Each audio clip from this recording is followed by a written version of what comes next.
Assalamualaikum. Waalaikumsalam Ibu, silakan masuk. Baik Ibu, perkenalkan nama saya Bidan Indah yang bertugas pada pagi hari ini. Ada yang bisa saya bantu? Saya mau konsultasi persiapan pranikah. Persiapan pranikah ya Ibu ya. Kalau boleh tahu Ibu namanya Ibu siapa? Ami, Ibu Ami, usianya Bu? 24 tahun. Baik, Ibu rencana untuk menikah kapan ya Bu ya? Bulan depan. Bulan depan. Baik Ibu, kalau begitu saya akan memberikan Ibu beberapa informasi tentang persiapan pernikahan ya Bu ya. Saya izin menyampaikan materinya ya Bu. Iya. Bagaimana Ibu, apakah sudah terlihat? Iya, sudah.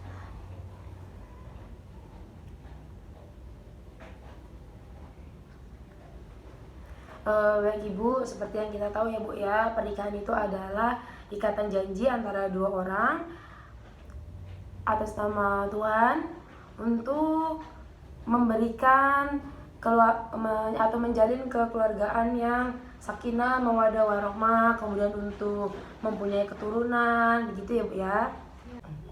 Baik Ibu, dalam pernikahan calon suami dan calon istri itu memiliki hak reproduksi dan seksualnya, yaitu yang meliputi seperti hak untuk melakukan hubungan seksual, kemudian hak untuk misalkan pihak laki-laki itu memiliki penyakit menular seksual, itu pihak perempuan bisa untuk menolak atau untuk menggunakan pengaman seperti kondom. Kemudian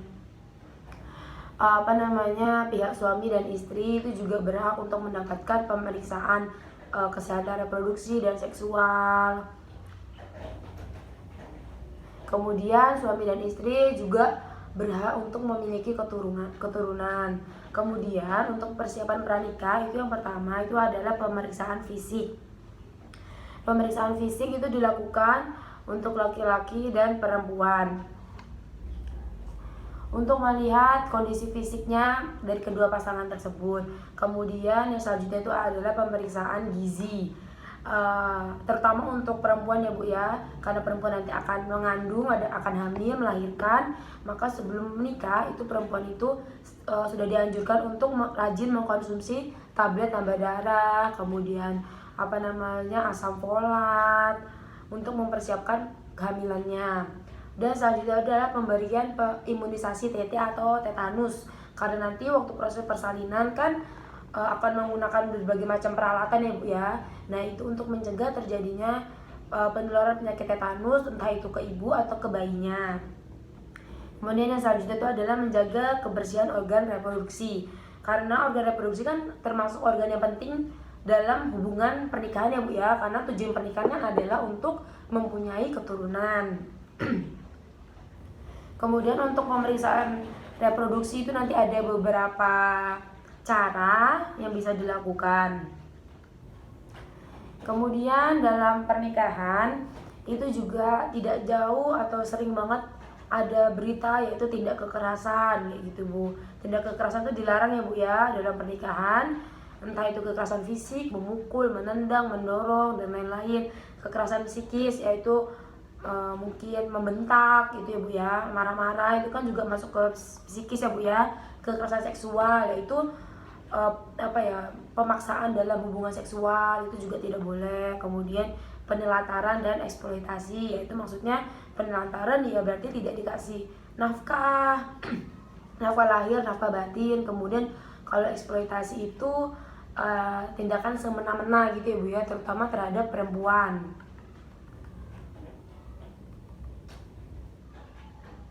Kemudian selanjutnya solusi untuk mengatasi tindak kekerasan yaitu yang pertama adalah ibu bisa menghubungi dokter untuk melakukan pemeriksaan visum jika ibu mengalami kekerasan seksual dan kekerasan fisik, itu juga bisa Bu ya, jadi visum.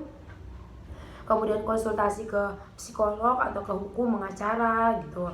Kemudian melapor ke polisi, dan ibu juga bisa bercerita kepada teman, mungkin supaya ibu lebih plong dan tidak terlalu menahan beban itu sendirian gitu ya Bu ya.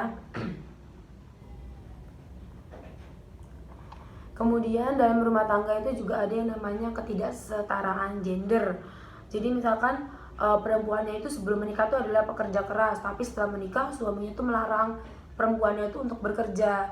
Itu kan juga menyalahi kesetaraan gender ya Bu ya, karena kan perempuan juga nggak ada salahnya untuk bekerja gitu. Kemudian ada juga laki-laki itu yang kayak perempuan tuh nggak usah kerja, di rumah aja ngurus rumah, itu juga sebenarnya tidak baik. Kemudian laki-laki itu lebih diutamakan, sedangkan perempuan tuh lebih di nomor 2 kan gitu ya Bu ya. Kemudian yang selanjutnya ini adalah organ reproduksi perempuan. Seperti yang kita tahu, perempuan itu memiliki organ reproduksi yang sangat penting untuk proses kehamilan, itu nanti namanya rahim, untuk proses mengandung anak, bayi itu di sini nanti Bu. Kemudian ini untuk sel telur nanti diproduksinya di sini. Kemudian nanti setelah sel telur selesai diproduksi udah matang, itu akan jalan ke sini, kemudian akan ke rahim. Nanti jika ibu berhubungan suami istri, maka sperma akan masuk. Jika sperma dan sel telur bertemu, maka akan terjadi pembuahan. Tetapi jika tidak bertemu, maka sel telur yang sudah menempel di rahim ini akan runtuh atau akan luruh, yaitu terjadinya proses menstruasi.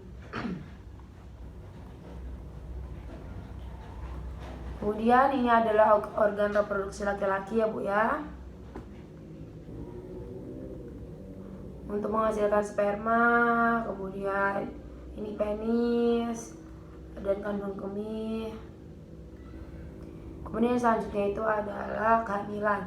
Kehamilan itu dibagi menjadi 2, yaitu kehamilan yang diinginkan dan kehamilan yang tidak diinginkan. Maksud dari kehamilan tidak diinginkan itu adalah kehamilan yang terjadi karena kecelakaan gitu Bu, kayak misalkan ibu udah pakai alat kontrasepsi tapi gagal, atau ibu lagi sibuk bekerja tiba-tiba hamil. Nah, itu termasuk dalam kehamilan yang tidak diinginkan. Nah, dampak yang terjadi dari kehamilan tidak diinginkan itu biasanya akan terjadi baby blues, postpartum blues, atau ibu setelah melahirkan, setelah bayi lahir itu ibu akan stres, depresi, itu begitu Bu. Kemudian kontrasepsi, ibu juga mempersiapkan kontrasepsi. Nanti ibu setelah menikah rencana ingin langsung hamil atau tidak. Jika tidak, ibu bisa menggunakan kontrasepsi. Itu ada yang jangka pendek, jangka panjang, dan alamiah. Jangka pendek itu bisa ada pil, kondom, suntik. Jangka panjang itu ada implan atau susu yang ditaruh di bawah kulit lengan. Kemudian yang alamiah itu ada suhu basah, kalender, lendir serviks. Kemudian untuk proses kehamilan seperti tadi yang sudah saya sampaikan, sel telur matang, jalan lewat saluran telur atau tuba falopi, kemudian ke rahim. Disinilah proses bertemu dengan sperma. Jika tidak bertemu, maka akan luruh dan terjadinya menstruasi. Kemudian tanda-tanda kehamilan yaitu adalah tes PEG-nya itu positif, kemudian biasanya itu rata-rata tidak nafsu makan, mual muntah. Itu adalah gejala yang normal, tapi tidak semua perempuan mengalami ya Bu ya, untuk mual muntah dan tidak nafsu makan.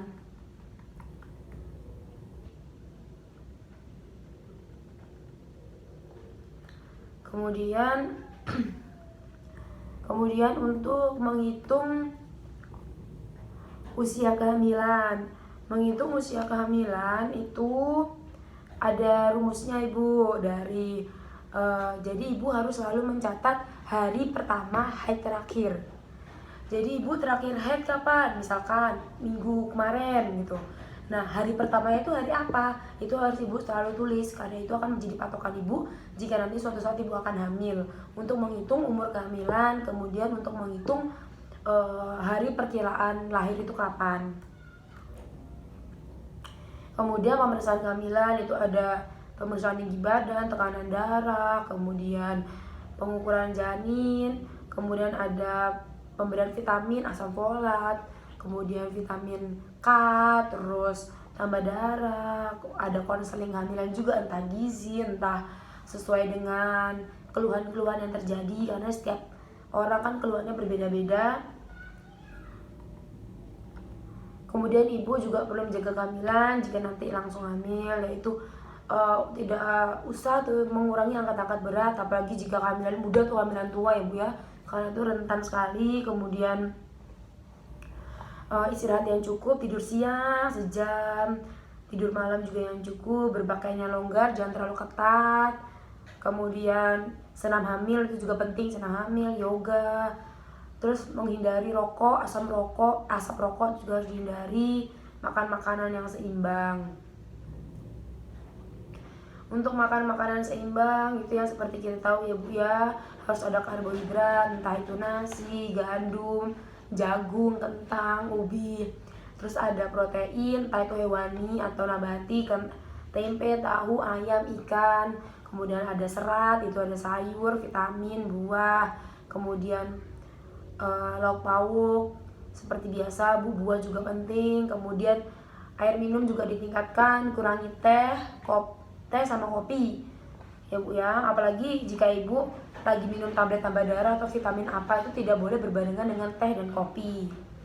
Baik, jika ibu mengalami mual muntah, ibu juga perlu makan terus ya Bu ya. Makannya itu adalah dikit-dikit tapi sering. Kemudian kehamilan dan persalinan yang beresiko itu adalah kehamilan yang umurnya itu terlalu dini, yaitu kurang dari 20 tahun, kurang dari 17 tahun ya Bu ya. Kemudian lebih dari 35 tahun. Jadi kehamilan yang terlalu muda dan terlalu tua itu juga tidak baik. Kemudian terlalu sering melahirkan juga tidak baik. Kemudian jarak persalinan, riwayat persalinan, sesar itu juga mempengaruhi dalam proses kehamilan selanjutnya, itu juga perlu diperhatikan.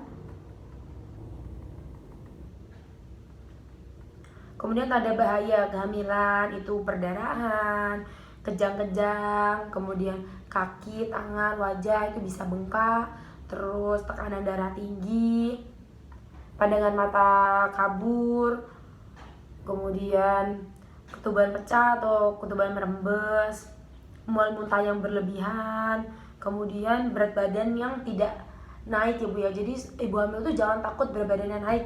Ibu hamil tuh marah berat badan tuh harus naik, tapi memang ada ukurannya, standarnya Bu. Jadi kalau kurang tidak baik, kalau kelebihan juga tidak baik gitu. Takutnya nanti bayinya terlalu besar dan terjadi penyakit sesuatu gitu.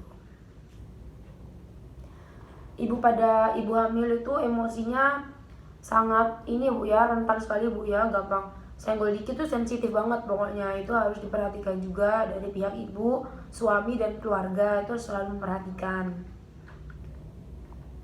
Karena ibu hamil itu sensitif, mudah lelah, mudah marah, ya harus perhatian yang penuh gitu Bu ya. Kemudian pada saat hamil juga ibu harus tetap rileks, tenangkan pikiran, hilangkan beban pikiran, jangan terlalu stres, karena itu akan mempengaruhi nanti janinnya. Kemudian nanti jika ibu hamil itu ibu akan diberikan buku KIA, buku pink kayak gini ya Bu ya. Buku ini ibu gunakan dari ibu hamil sampai ke bayi ibu nanti, ke anak ibu nanti sampai ke balita. Nanti di dalamnya tuh ada stiker kartu seperti ini. Nanti kartu ini ibu tempel depan rumah. Ini kan ibu isi nama dan data-data ibu kan. Jadi nanti orang atau petugas desa tuh tahu kayak, oh di rumah sini ada ibu hamil dan sudah ada data-datanya. Jadi nanti suatu saat jika terjadi hal yang tidak diinginkan itu langsung tahu, seperti ibu ini tuh mau persalinan di mana tempatnya, penolongnya siapa, golongan darahnya tuh apa. Kemudian jadi tuh orang yang melihat itu tuh langsung tahu, oh ibu ini mau persalinan di bidang ini gitu, langsung dibawa ke sana gitu ibu. Kemudian tanda-tanda persalinan itu yang pertama tuh adalah perutnya kontraksi, mules Bu. Mules makin lama tuh makin sering. Kemudian keluar lendir bercampur darah. Kemudian ketubannya itu mulai ada yang ketubannya udah pecah duluan atau mulai merembes kayak gitu. Kemudian biasanya bayi itu akan lahir setelah kurang lebih 12 jam setelah ibu mengalami kencang-kencang tadi, kontraksi tadi yang teratur. Jadi biasanya dalam 1 menit itu kurang lebih 40 detik sampai 50 detik itu udah teratur banget, itu udah mau persalinan itu ibu ya. Kemudian persalinan itu harus ditolong oleh tenaga kesehatan, entah bidan, dokter, ya pokoknya yang berpengalaman ibu. Hindari itu persalinan dengan dukun, itu karena takutnya kan berbahaya gitu ibu ya. Antisipasi. Kemudian pasca persalinan ibu, yang pertama itu perawatan tali pusat, karena perawatan tali pusat, perawatan bayi itu penting karena bayi yang baru lahir itu rentan terkena infeksi.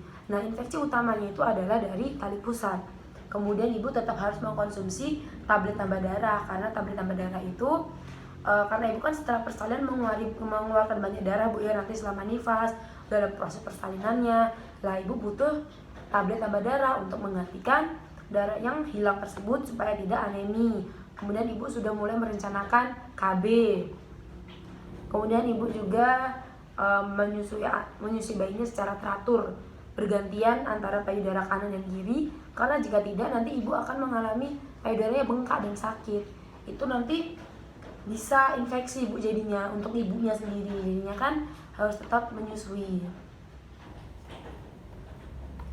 Kemudian setelah persalinan ibu itu biasanya akan langsung di IMD atau inisiasi menyusui dini, yaitu nanti setelah bayi lahir keluar langsung kita taruh di dada ibu.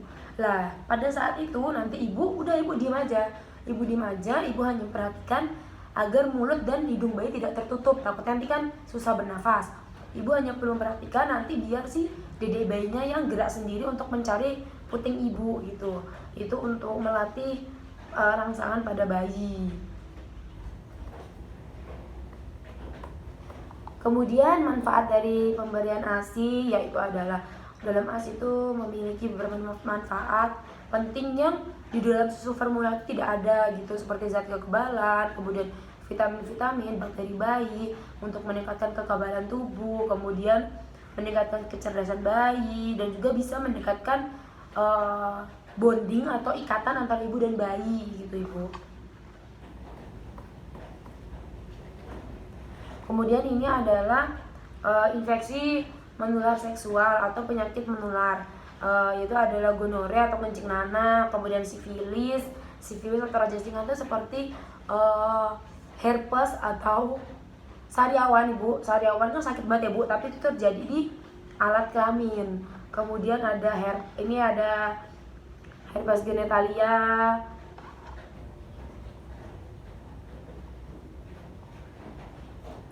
Nah, tanda-tandanya dari penyakit menular seksual itu biasanya sakit saat berhubungan seksual, perih, kemudian keluar darah.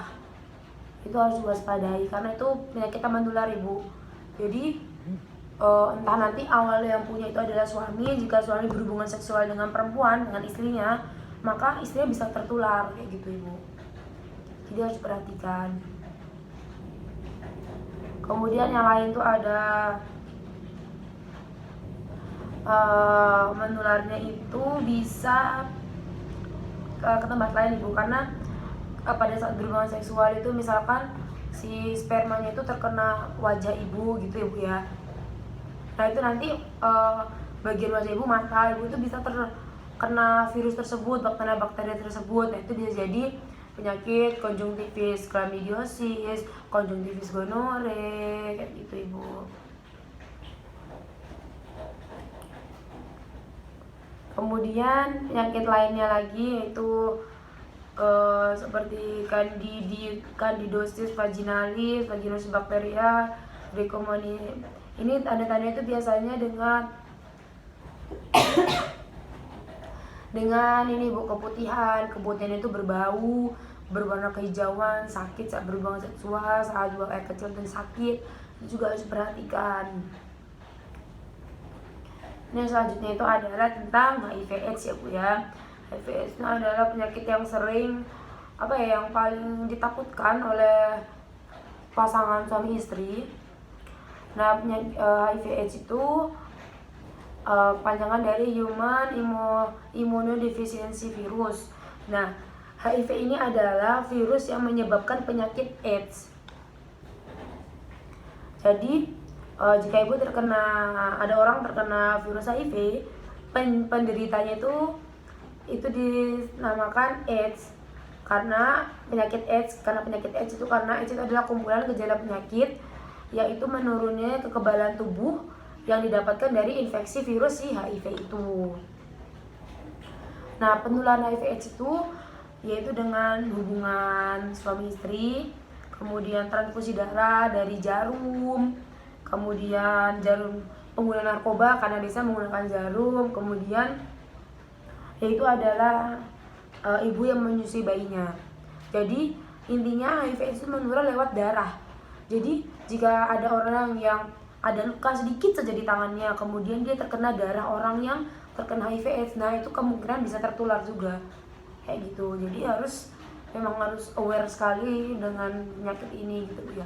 Dan penyakit HIV/AIDS itu penyakitnya tidak bisa disembuhkan ya Bu ya, karena dia menyerangnya itu sistem kekebalan tubuh. Tapi penyakitnya bisa diredam, virusnya bisa ditahan supaya tidak berkembang biak terus, itu dengan meminum obat-obatan. Nah, HIV/AIDS itu tidak menular melalui makan minum bersama. Jadi seperti yang saya bilang tadi, HIV itu menular lewat darah. Jadi kalau lewat minum kan ini Bu ya, lendir, nah itu tidak bisa menular kecuali ibu ada luka di mulut. Nah, itu bisa ada kemungkinan berpegangan tangan, pelukan itu juga tidak menular asal tidak ada luka tadi ya Bu ya. Kemudian berenang juga tidak, gigitan serangga juga tidak.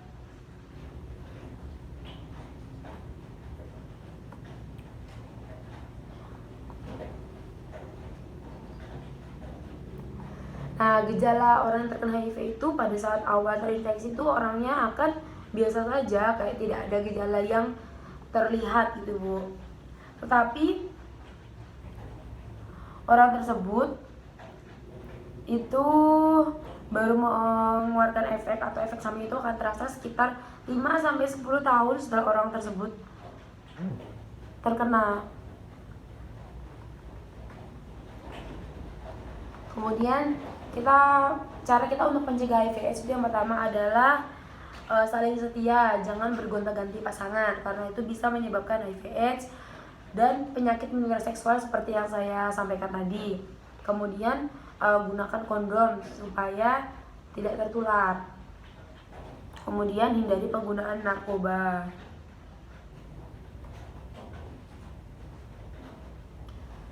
Selanjutnya itu adalah kanker. Kanker pada perempuan itu yang pertama itu adalah kanker serviks atau leher rahim, kemudian kanker payudara. Kanker pada perempuan yang pertama ada kanker serviks, yaitu adalah kanker yang paling banyak kasusnya, yaitu adalah pembunuh perempuan nomor 2, yaitu adalah kanker serviks, dan yang pertama itu adalah kanker payudara. Oleh sebab itu perlunya diadakan pemeriksaan dini, yaitu dengan kalau untuk payudara itu adalah sadari Bu ya, pemeriksaan payudara sendiri dilakukan pada saat mandi ya, tapi jangan dilakukan seminggu sebelum dan sesudah menstruasi, karena pada saat itu payudara itu akan keras kayak gitu Bu, efek hormon menstruasi. Nah itu nanti susah untuk dideteksi. Nanti sadari, kemudian dilihat apakah ada benjolan atau tidak. Kemudian untuk kanker serviks itu kanker leher rahim, cara deteksi dininya itu adalah dengan 2 tes, yaitu dengan tes pap smear dan IVA test. Tes pap smear dan IVA test itu bisa dilakukan oleh perempuan yang sudah menikah.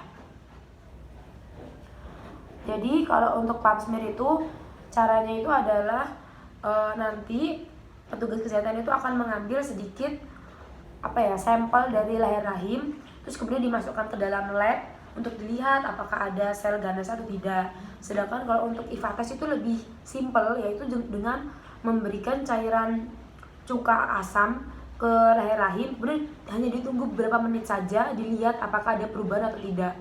Jika ada perubahan itu seperti kayak ada sariawan putih-putih, merah-merah kayak gitu, nah itu bisa menandakan adanya gejala gitu, tapi belum tentu kanker serviks, tapi ada infeksi gitu Bu. Nanti setelah IVA test, jika IVA testnya positif, baru dilakukan pap smear untuk lebih jelasnya. Kemudian Ibu bisa melakukan IVA test itu di puskesmas, itu bisa. Kalau pas pap smear Ibu di rumah sakit karena membutuhkan perlengkapan di lab. Ini untuk deteksi dini seperti yang sudah saya kasih tadi Bu ya.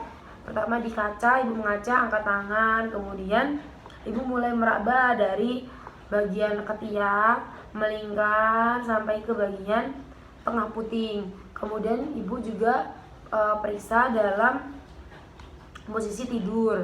Jadi ada 2 posisi, berdiri dan tidur. Kemudian diperiksa bagian putingnya, dipencet apakah ada pengeluaran cairan atau enggak, lendir kayak gitu.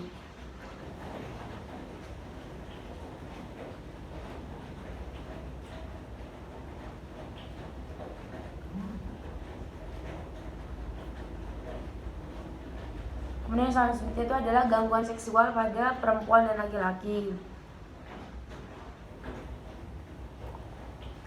Yang dimaksudkan ini itu adalah gangguan seksual pada perempuan. Itu bisa jadi vaginanya itu kurang, lendirnya itu sedikit. Nah itu membuat si perempuan ini tuh untuk malas berhubungan seksual, kayak hasrat untuk berhubungan seksual itu menurun kayak gitu. Kemudian rasa sakit pada saat berhubungan seksual. Kalau untuk laki-laki itu susah ereksi, mengalami impotensi, kemudian gangguan ejakulasi, dan gangguan orgasme atau rangsangannya itu kurang kayak gitu ya. Kemudian untuk mencegah hal tersebut, Ibu yang pertama itu adalah untuk tetap menjalin komunikasi terhadap pasangan, kemudian gaya hidup sehat, olahraga, makan makanan sehat, kemudian hindari untuk meminum obat-obat kuat, obat pembesar kayak gitu-gitu ya, itu karena malah bisa memiliki efek negatif terhadap tubuh.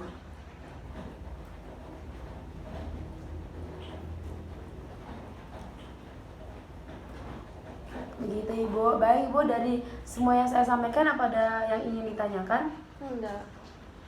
Tidak ada yang ingin ditanyakan ya Bu ya.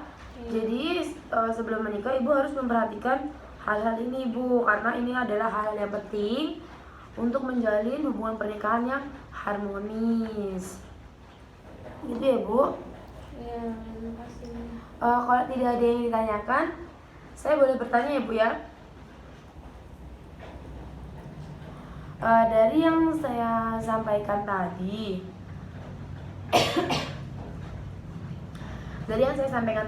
kira-kira apa saja ya Bu ya persiapan pranikah itu atau yang perlu dipersiapkan sebelum menikah? Persiapan fisik, cek status kesehatan pasangan. Habis itu mengkonsumsi pemeriksaan gizi. Habis itu pemberian imunisasi. Habis itu menjaga kebersihan dan pada reproduksi. Oke, baik Ibu. Ini adalah hal dasar ya Bu ya yang perlu Ibu lakukan sebelum melakukan pernikahan. Nah, Ibu sudah tidak ada yang ingin tanyakan lagi? Iya, sudah. Jika sudah tidak ada, saya akhiri ya Bu ya. Iya. Baik Ibu, terima kasih Bu atas perhatiannya, semoga bermanfaat yang saya sampaikan tadi ya Bu ya. Iya. Mari Bu. Iya, makasih. Ya, silakan datang kembali.